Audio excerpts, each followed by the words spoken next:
This is the Content Marketing Podcast, episode number 204, 5 Resources for Broadening Your SEO Horizons. Hello and welcome to the Content Marketing Podcast. This is the show where we help you grow your tribe and your bottom line through insanely good content. I'm your host, Rachel Parker of Resonance Content Marketing, and today is December 8th, 2016. Hello, or as we say in Texas, howdy, and thank you for joining us today for today's episode of the Content Marketing Podcast. Just a reminder, this podcast is available on iTunes, Stitcher, SoundCloud, and now also Google Play Music. So if you like what you hear, please feel free to click on over and subscribe.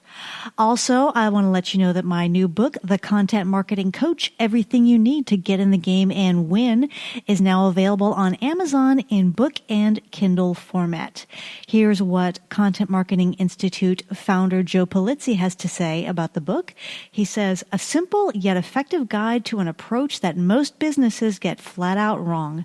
Do yourself and your business a favor and take a deep dive into this book. You won't regret it. Unquote. And you can also download a free chapter. So go to contentmarketingcoachbook.com and you will see a download a free chapter link there. Just click it there to get yours. And I'm tongue-tied today. I don't know why. Okay.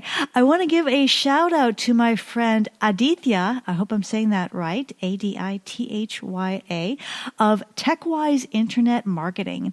He recently compiled a list of, get this, 121 free podcasts that will make you a successful marketer. 121. Anyway, Aditya is a fan of this show and was generous enough to include us on this list, along with some pretty heavy hitters in the content marketing world. Joe Pulizzi's up there, Ryan Hanley. We are in very good company. And you know what impresses me about this list is that he actually went through and listened to all these podcasts. He didn't just kind of do some research and see what other people were talking about. And he highlights the best, two of what he considers the best episodes for each show. So definitely check it out.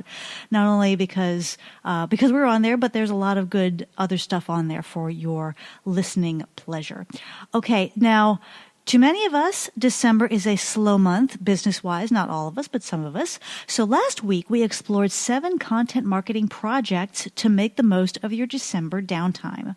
If you happen to miss that episode, feel free to check it out on iTunes or Stitcher or via the RSS feed. Today, we're continuing our theme of kind of continuing education to make the most of your slower time this December, if you happen to have it. And today, we shine a spotlight on resources to broaden your SEO horizons. But first, it's time to check in with our news feed for this week's rundown of news you can use. Pinterest has rolled out a new look for its business profiles. So business profile owners on Pinterest can now feature a rotating showcase that will sit at the top of their page that people can flip through and look at. And according to Pinterest blog post, this allows you to, quote, decide how to introduce yourself and how you shape the story of your business. So you can decide which, you've got the showcase at the top of the page, and you can fill it up with whatever pins or boards you would like to give first-time visitors to make a good first impression. You can also choose up to 5 of your boards to feature on that at the top of that profile. And if you have buyable pins, you can highlight them in the first shop slot. They also rolled out a bright new design that is consistent across iOS, Android, and online at twitter.com. So if you are the owner of a Pinterest business page, definitely check out these new features. Okay, Twitter is broadening its Moments feature. We talked about this earlier. This allows you to create custom collections of tweets, whether your own or someone else's. And they've gradually, first they started out with a very select group of users. Then earlier this year, they opened up the Moments feature to all users on twitter.com. And so the same capability is now available via the Twitter mobile app on iOS and Android. And this kind of struck me as odd because So much of what we see today is mobile first, right? It rolls out first on iOS and Android, and then the web comes along later. And I always assume because it's different browsers and different configurations. So it was odd that Twitter chose to open up this feature on twitter.com first. Anyway, so to start building moments, just pick a tweet that you want to include in your collection. You tap on options, and one of the options that will come up is you will see add to moment.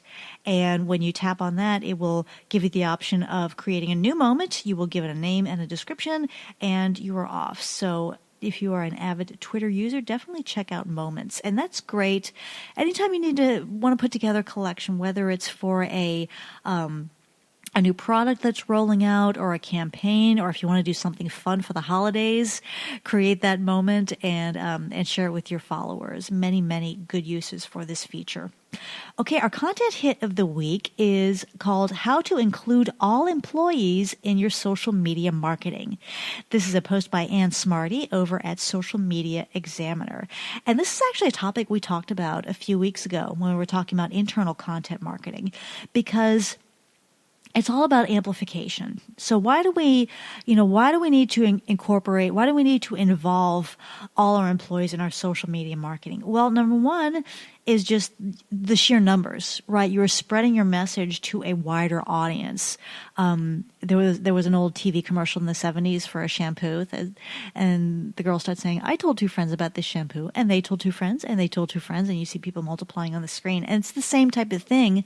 It gets in front of not only your page's audience, but also your employees' various communities. So that's the first reason. The second reason is that both Facebook and LinkedIn will give preference to posts from people over those from brands. So if there are 2 similar posts, one from a brand page and one from a person about the same thing, they will give preference to the posts from people. Because really that's why people go to these social networks, right? I don't go to Facebook to see what Reebok is posting about, or I don't go to LinkedIn to see what Oracle has to say about their new initiative. We go to connect with people, so it makes sense. But anyway, so by getting more of your employees involved in your social media marketing, you can amplify your message and get it in front of more people. And Anne shares some excellent tips for getting everyone, as she puts it, on board the social marketing train. It's things like creating a central hub for sharing ideas, featuring employee posts in the company blog, things like that. It is a very good read, and I will provide the link in the blog post for this episode. Okay, that's it for this week's news feed. If you stumble across something you think might be of interest to your fellow content marketers, you can tweet it to me at Rach Parker so that we can share. Now it's time for this week's Spotlight segment, 5 resources for broadening your SEO horizons. As I mentioned earlier, for many of us, especially in the B2B world, December tends to be a slow month. Now, this is not true for everyone. I know if you are in retail or travel or hospitality, this is a crazy time of year. But for other industries, like I said, B2B in particular, this is the time of year we've wrapped up our strategies for the year. You have done that, haven't you? Yes? Good. People are taking those use it or lose it vacation days. Things are winding down for the year. Maybe budgets have run out for the year, so you can't start anything new. And then, of course, we have all those wonderful holiday distractions going on, having to plan parties and shopping and all that wonderful stuff. So for office life, it tends to slow down a little bit. So what's this? So that's why this is the perfect time to focus on what I'm calling continuing education. And that is just to brush up on things, either to top off your general content marketing skills or to explore other areas, maybe to check out some resources that you may have download or identify in the past and never got around to looking. This is a great time to tap into those resources. So for the rest of this month, we're going to be looking at some topics that many content marketers are looking to learn more about and exploring some of the resources available. And today I want to talk about SEO. Now, SEO has evolved tremendously over the years. And if you've been following the saga, when Google first came on board, owners of websites said, oh, okay, this is great. We need to start ranking in search. We're going to canoodle our way into convincing Google we're more popular than we are. And then they started with things like keyword stuffing, buying backlinks, including spammy search items in their descriptions, things like that. And gradually, Google has gotten wise to these tricks. And it's like it's almost like a whack-a-mole. As soon as Google shuts down one practice, then another one pops up. So with SEO, and it's funny, every time I talk to one of my SEO guys, I know a few folks who are diehard SEO gurus, and if I ask them, what's the number one thing I can do to up my search mojo? They say, without question, create quality content on a regular basis. Now, that being said, SEO and content marketing are not the same thing. I see a lot of people out there saying, oh, SEO, content marketing is pretty much the same thing these days now that buying backlinks and all that stuff has gone to the wayside. But they really are not. But what they are is symbiotic. They feed off of each other. So you cannot have a strong search presence without quality content. And you need that foundation in SEO to be able to create content that is more likely to show up in those search results. So they have a lot of overlap, but they're not the same thing, and they do need each other. It's funny, sometimes people ask me, well, do you do SEO? I said, well, depends how you define SEO, because when we create content, of course, we're doing keyword research and finding out which keywords we need to incorporate to make it more SERP worthy, if you will. But there's a whole side of SEO that is very technical, that is beyond my specialty, and I am happy to bring in experts for those areas. Another thing about SEO is that it is a moving target. I mean, if you took a course and learned everything you needed to know about SEO 2 years ago, maybe 10-15% of that will still be valid today. Like I said, Google is constantly changing. The spammers come up with new tricks. Google shuts those tricks down. They come up with new tricks, et cetera, et cetera, et cetera. So that's why we need to not only learn SEO, we need to keep learning about it over and over and over again. So as I mentioned, December for many of us is a great month for catching up on broadening our knowledge in those areas. So with that, allow me to share 5 of my favorite resources for broadening your SEO horizons. And yes, I will provide the URLs for each of these resources in the blog post for this episode. So if you go to resonancecontent.com/blog, it should be, if you go on the day this episode publishes, it should be right there at the top, and you'll be able to access the links for all these resources. Okay, the first one I want to talk about is John Jantsch has a new book called SEO for Growth. Now, I was recently a guest on John's Duct Tape Marketing podcast talking about my book, and now we're talking about having him as a guest on my podcast to discuss his book. But, what I like about SEO for Growth is it is I need to know about SEO, but I do not need to become an SEO guru. I need to know what I need to know to up my brand's search mojo, if you will. And that's what John's book focuses on. It doesn't get into a lot of technical details, a lot of practices that you'll probably never use, a lot of really in-depth things that the diehard SEO guys know and that they need to know and that we're very happy that they know.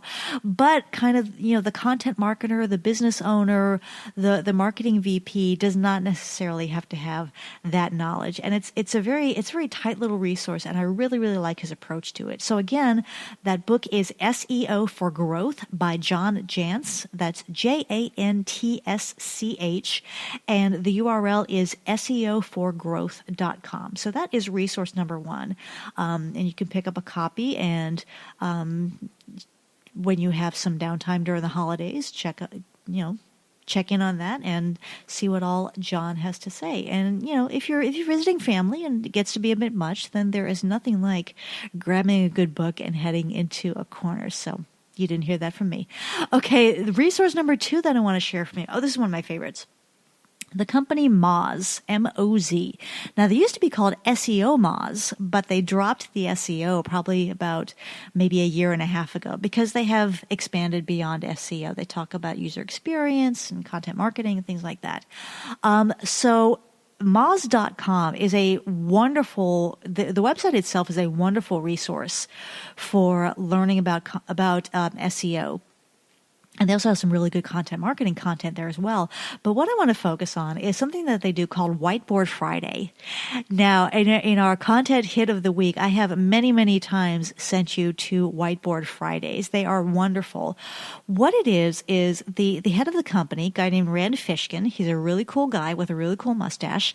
And every Friday, he gets up in front of a whiteboard and does a video where he explains some aspect of SEO or sometimes content marketing, sometimes a little bit overlapping, but it's a wonderful resource to tap into because he explains it in plain English and he always gives real world examples for what he's talking about. So, I find sometimes a lot of guys with a lot of technical knowledge, they will get into the details and it gets further and further removed from what I want to know about, but Rand really stays on point and he really focuses on what marketers need to know to I keep saying that, to up their search mojo, but it's true, to improve their results on those search pages. So the website is moz.com, and if you want to go straight to Whiteboard Fridays, it is moz.com/blog/category/whiteboard-friday.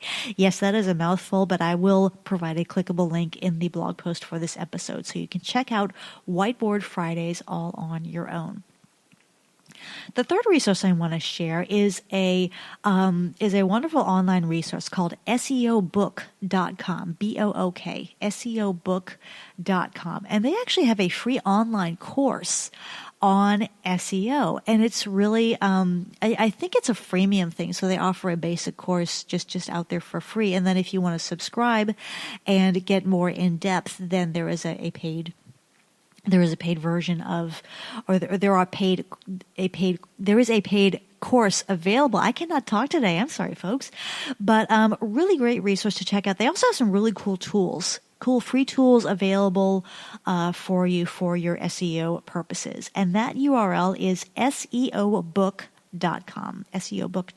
great resource. The fourth resource I want to talk about is a podcast. It is simply called the SEO Podcast, or the longer title is SEO Podcast: Unknown Secrets of Internet Marketing. This was actually one of the very first SEO podcasts out there. They are now on episode number 350, and this is actually done by a couple of guys here in Houston. Guys named Chris Burris and Charles Lewis. Charles Lewis, by the way, is the SEO rapper, if you remember him from back in the day. I haven't seen him rap recently, but I'm sure he does it for fun.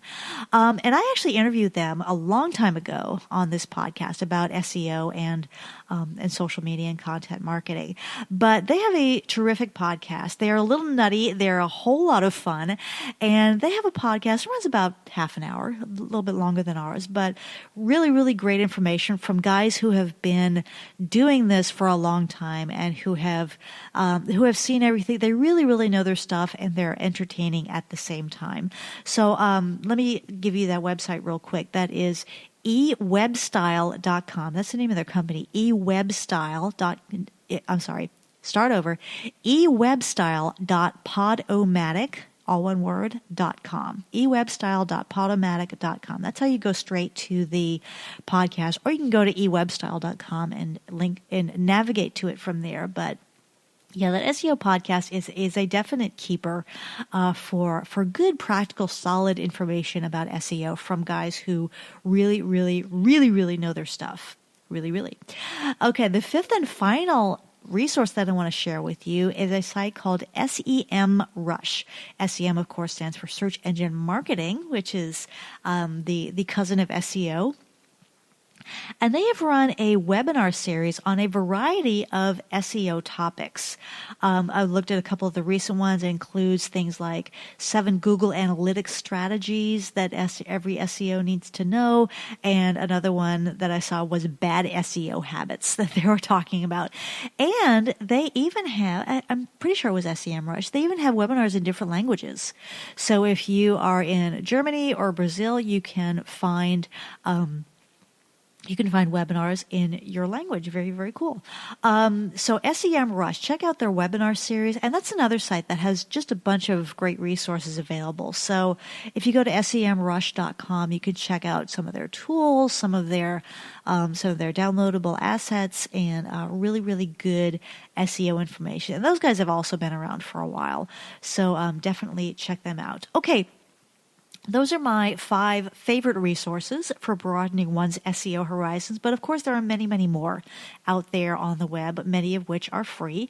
And I just want to give you one more word of advice. If you start Googling around for additional resources, especially on SEO, make sure that the resources you pursue are, number one, current. I was doing some noodling around for this episode, and I saw a lot of SEO resources from like 2012, 2013, and you just don't know how much of that is still current. So look for something, preferably that was published in the last year or so.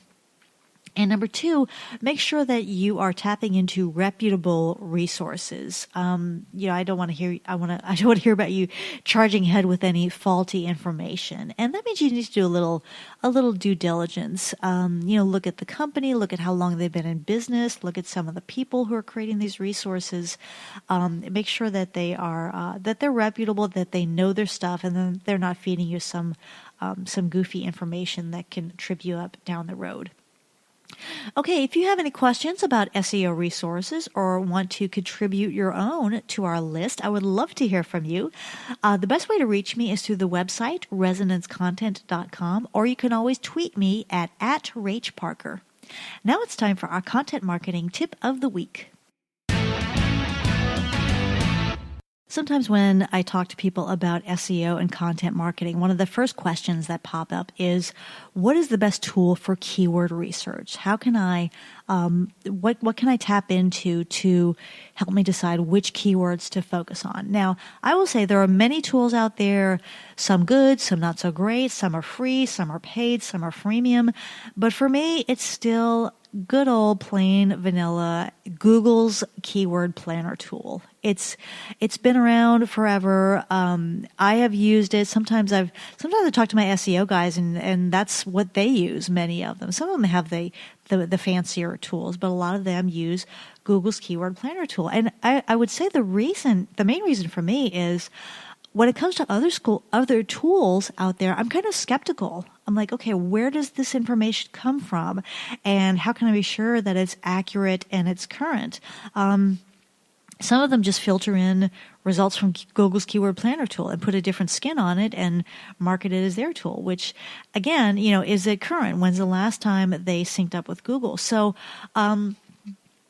like I said, I talked to several SEO guys about the best tools out there. And really, if you're not looking to spend ginormous amounts of money or get into something that's way more complex than any content marketer needs to have, I would stick with Google Keyword Planner. And if you're not familiar with it, well, we're in December, and if things are slow for you, this is a great time to learn about it. And if you're not doing SEO keyword research for your content, well, then you have your New Year's resolution, don't you? Okay, campers, that's it for me today. I hope you've enjoyed this episode of the Content Marketing Podcast. If you like what you've heard, please feel free to subscribe on iTunes or Stitcher or Google Play Music or via our RSS feed. And if you really like what you've heard, please kick on over to iTunes and leave us a review. I would so appreciate it. It helps us get in front of more folks and get more folks into our community. Also, remember my new book, The Content Marketing Coach, Everything You Need to Get in the Game and Win, is now available in book and Kindle format on Amazon. To learn more about the book and to snag your free chapter, visit contentmarketingcoachbook.com.